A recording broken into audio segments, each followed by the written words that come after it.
Hi, I'm Newell Turner, Editor-in-Chief of House Beautiful, and welcome to this month's Behind the Issue. Every October, we do an issue that we kind of very generally call the style issue, and each year we try to take a different position on that. This year, we really thought a long time about it, and we really started thinking a lot and realizing that happiness starts with style. Happiness starts with knowing what your style is and how you dress, and even how you live.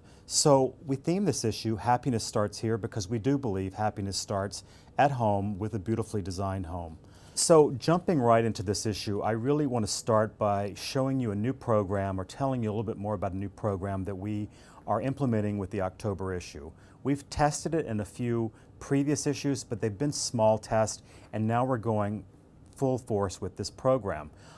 It's an opportunity that allows us to take you to additional content on your smartphone. So working with a company called Digimark, you download the app onto your smartphone, and then every time you find this icon on a page in the magazine, you use your phone to scan that image or text, because the QR code or the link that sends your phone to that location on the web is actually hidden, so it's not disrupting the experience of the magazine.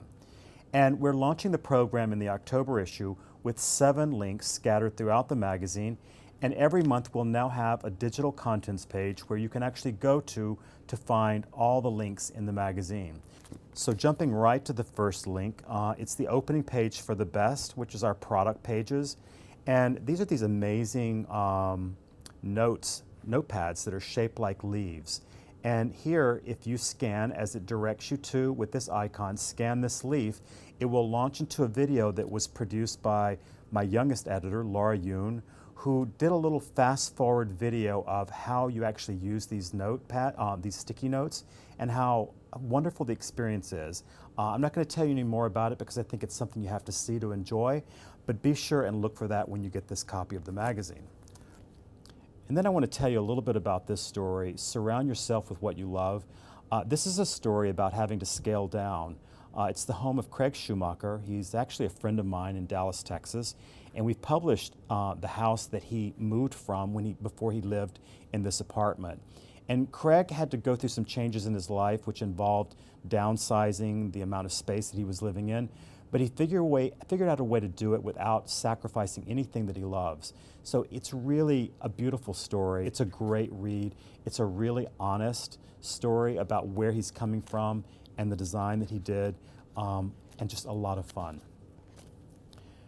Then this story in New Orleans called Liberate, There's Nothing a Fresh Coat of White Paint Can't Do, is a really heartfelt story about a couple who lost everything in their house on the Mississippi Gulf Coast during Hurricane Katrina. They didn't want to leave and go far away, so they moved to New Orleans. They moved to the French Quarter, which surprised everyone because they had been living in a very modern house. So it's a beautiful example of what contemporary means to us here at House Beautiful, because it's a mix. It's not all one or the other. It's living with contemporary things and living with antiques. Here, Susan Noble-Jones, the designer, interspersed contemporary with traditional, like antique pieces that give the house a lot of character, but it's not a cliche of life in New Orleans. It's really modern, bright, and livable. Then I'd like to jump to this story. This is our cover story, Be Daring with Color.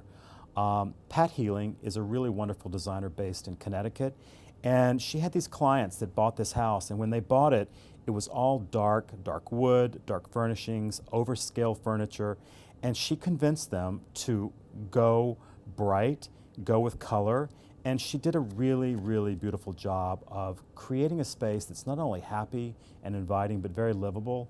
She likes to use smaller pieces of furniture because she feels like it gives you more flexibility. She has a lot of great lessons in here for decorating. But I think this story also has a wonderful example of what I think is very important, and that's design for children. She did children's rooms, which we don't always publish because they're often some sort of cliche of what a child would like or want. And these rooms are anything but that. They're beautiful kids' rooms that I think are wonderful examples of creating a designed environment for your kids to experience and grow up in. And I think it has a big effect on how or what kind of people kids grow up to be. So I'm going to wrap up the October Behind the Issue with this story, Kitchen of the Year with Tyler Florence. As many of you know, every year we build a kitchen in Rockefeller Center in July, and we work with a designer or a chef to come up with a new design every year. And this year we asked Tyler Florence, who's been doing a guest column for us, to do an interpretation of a Northern California kitchen. And I think he just did an amazing job. He worked with Laura Yeomans, who's his project manager on a number of things he's got in the works, including restaurants, a hotel, all sorts of wonderful things happening. But Tyler came in and really took this Kitchen of the Year to a new level. It's very beautiful, black cabinets, white tile walls. But what I do want to point out to you is something that's totally new for us. It was an outdoor kitchen. He added a whole new, not only much additional square feet, but a whole new way of cooking to the project with this amazing outdoor kitchen that was created by our friends at Bellegarde. And there's a Digimarc link embedded in this story that you can click on, and it'll take you to an interview or a walk through the kitchen with Tyler Florence himself. So what a better way to find out more about the kitchen, to experience it than with Tyler Florence. And I'm really thrilled about how this Digimarc program is working out for the magazine. I hope you enjoy them as much as I do. I think they just add a new dimension to the experience, and you'll be able to look for them in all of the issues coming forward. Again, we're starting with 7 in the October issue, but whenever there's something more that we want to share with you, look for the icon, and that's it for this month. Thanks again.